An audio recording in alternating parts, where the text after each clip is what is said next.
Is your name in this book of life? Is your name in this book? Baptism by immersion is the third part in our series, Doctrine of Baptisms. We had earlier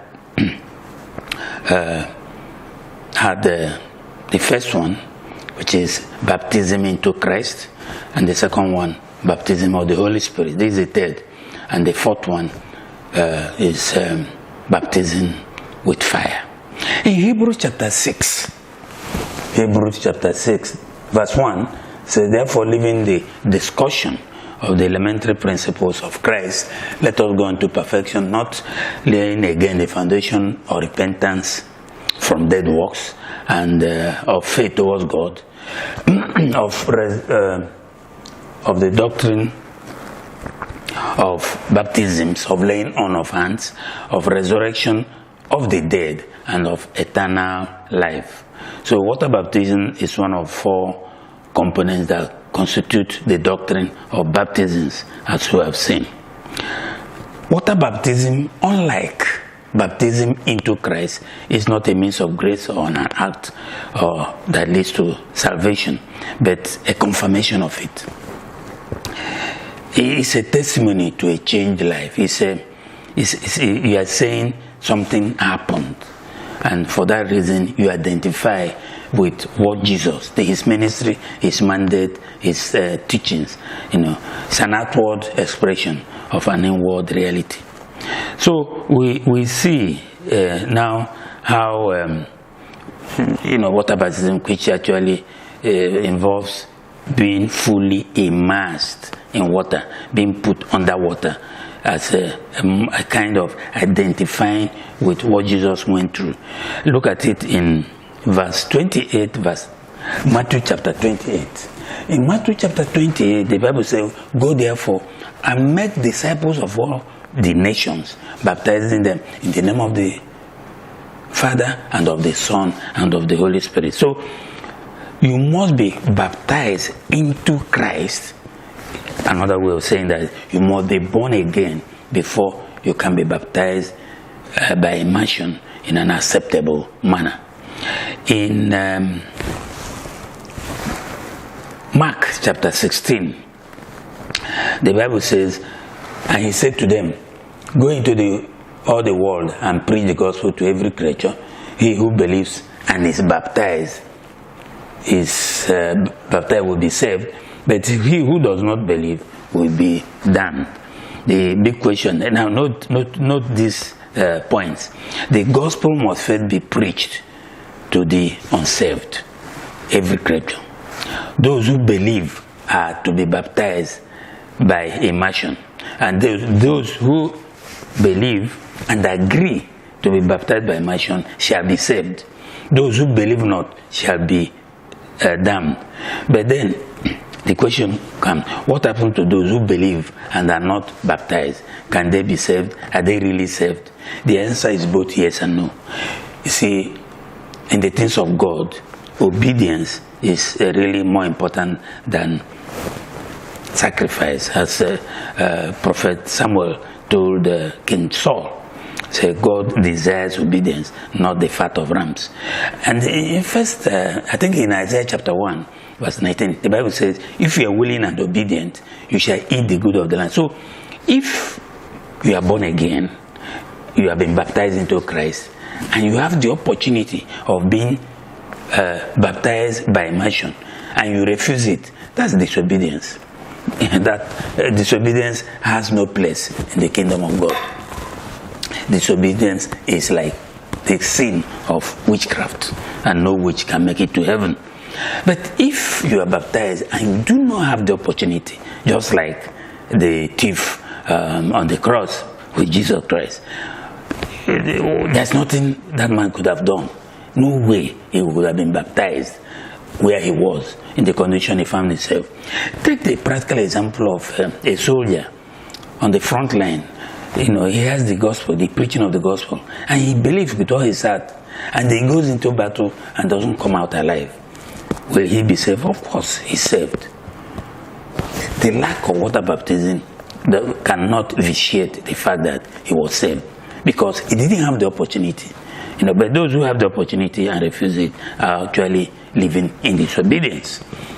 Let's now look at the way the apostles, dealt with the issue of water baptism, because to them it appeared as one of the apostles' doctrine. You must be baptized by immersion as a confirmation of the fact that you are born again, else you won't be admitted into the assembly of the saved. In Acts chapter 2, verse 8, the Bible says, "Then Peter said to them, repent and let every one of you be baptized in the name of Jesus Christ for the remission of sins, and you shall receive the gift of the Holy Spirit." In Acts chapter 8,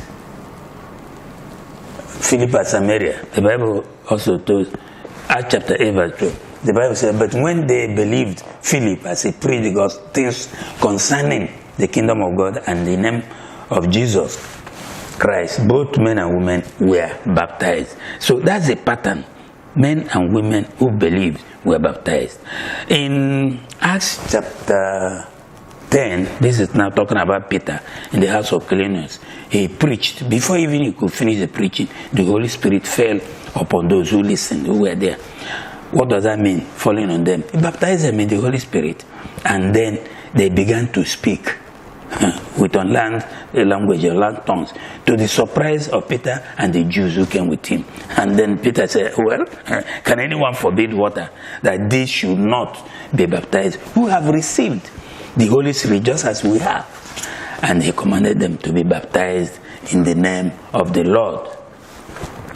Also, similar thing happened with Paul and Silas in Acts chapter 16. In Acts chapter 16, Paul and Silas had an encounter with the Philippian jailer. Then the Bible said, "Then they, as Paul and Silas, spoke the word of the Lord to them, to him, the jailer, and to all who were in his house. And immediately he and all his family were baptized." Well, I summarize that. Well, when they spoke, they believed, and there was no delay. There is no place for baptismal class before water baptism. As soon as one is born again, as soon as one is implanted with the hypostatic chip, water baptism should take place immediately. I think let's take a final one. In Acts chapter 18, again, Paul at Corinth, "Then Crispus, the ruler of the synagogue, believed on the Lord with all his household, and many of the Corinthians hearing believed and were baptized by immersion in water." Let's look at Jesus' teaching on baptism and immersion in water. In Matthew chapter 28, verse 19, which we have read earlier, the Bible says, it's the Great Commission. Say, "Go therefore and make disciples of all the nations, baptizing them in the name of the Father and of the Son and of the Holy Spirit." Take note that only believers, those who believe, should be baptized by immersion. Take note that babies, the dead, and the mentally infirm are not qualified to be baptized by immersion because they don't understand what is going on. Also know that the formula prescribed by Jesus is that baptism should be in the name of God the Father, God the Son, and God the Holy Spirit.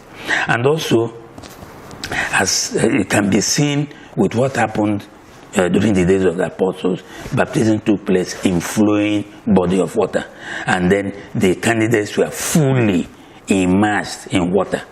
And then because usually you don't do it in a secret place, a quiet place, do it in a place that the public has access, and that's why it is a testimony, because those who have been baptized are actually testifying practically that they believe in the Lord Jesus Christ. Consequently, we accept Christ's death, burial, and resurrection through regeneration.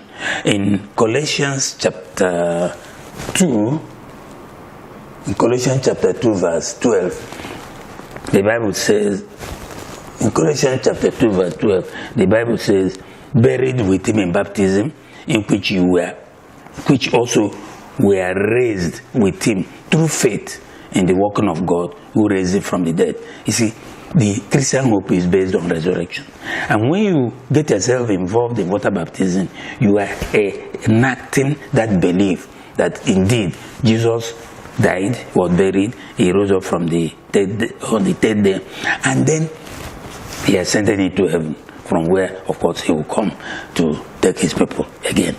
You are saying you identify with that process. You died with Christ, you were buried with him, and then you rose with him. A very great hope. So, identification with Christ is, another thing that baptism by immersion accomplishes. We identify with his death, with his burial, and with his resurrection.